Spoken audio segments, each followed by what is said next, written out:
armed men storm the deck, take control of the bridge, and in the matter of minutes, the Indian tricolor on those merchant vessels means nothing to the guns pointed out at our sailors. This is not a movie script. This happened this week.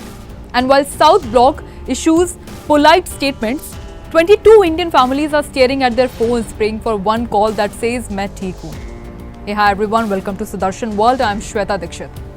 Today we ask the question on nobody in Delhi's air-conditioned corridors wants to answer. Why are India built the world's fourth largest navy, our own seafarers being hijacked like it's 17th century? Let's lay out exactly what happened. With sources on record, Incident 1, Gulf of Aden, August 20th. The Eritrea-flagged oil tanker MT Sibu 1 was hijacked roughly 30 nautical miles off the Yemeni coast. 6 armed pirates boarded and took control of the vessel.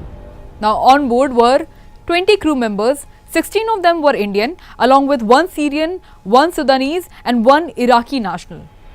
This is confirmed by India's own Directorate of Maritime Administration, which has now ordered the recruiting agency to file updates through the government's e-Navik marine casualty reporting system. That's not rumor.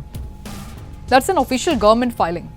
Incident 2, Puntland, Somalia, August 17th. The Cameroon-flagged cargo vessel MV LUTUF was seized by 8 pirates just 3.5 nautical miles off Maraya in Puntland's Isle district. 10 crew on board. 6 Indians, 1 Turkish national and 1 Georgian, otherwise 2 Serbian security guards. And here's the detail that should alarm every strategic analyst in this country. Officials say the ship was carrying Turkish supplied weapons and satellite communication equipment, reportedly bound for a Turkish military facility in Mogadishu. A shipping ministry official confirmed to PTI on record that as of now, all Indian crew members on board vessels are reported safe. We hold on to that. But safe and free are not the same word. This is not an isolated flash of bad luck. This is a resurgence.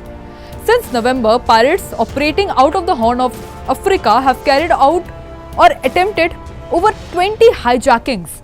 A number that has exploded precisely because Western naval forces have been consumed fighting Houthi missiles in the Red Sea, leaving a security vacuum that pirates have walked straight into. Now the commercial shipping traffic through this corridor has halved, forcing vessels onto the longer, costlier route around southern Africa. And who pays the human price of that vacuum, by the way? Indian sailors. Because here is the number that should be on every front page. India supplies over 311,000 seafarers to the global merchant fleet, the second largest source of seafarers on earth, according to the 2026 BIMCO ICS Seafarer Workforce Report.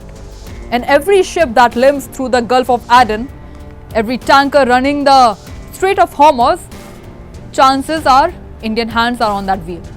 This comes barely weeks after the center summoned the Iranian envoy following the killing of an Indian crew member in a tanker attack near Hormuz, and after the government itself advised against deploying Indian sailors through that strait. We are watching a slow-mo crisis in 3 different waters: Hormuz, the Red Sea and the Gulf of Aden and Puntland. And Indian seafarers are the common thread going caught in every single one of them. We remember 2024, India's Navy didn't just patrol, it hunted. 35 Somali pirates were brought back to face trial under India's own piracy law, the first prosecutions of their own kind, after commandos stormed the hijacked vessel Rowan and freed all 17 hostages. 21 Indian warships were deployed. That operation proved something. When India decides to act, piracy does not stand a chance against the Indian Navy. So now the question on tonight is not whether India can act, it's whether India will act fast enough for these 22 families. Will the Navy move assets towards the Gulf of Aden and Puntland corridor immediately?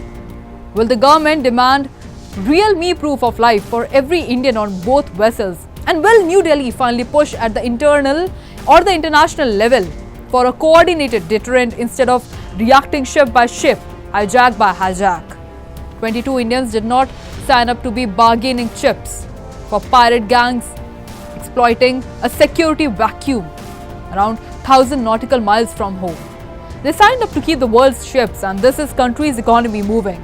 Tonight, Sudarshan World says clearly, this is not just a shipping story. This is a international as well as a national security story and it demands a national security response too.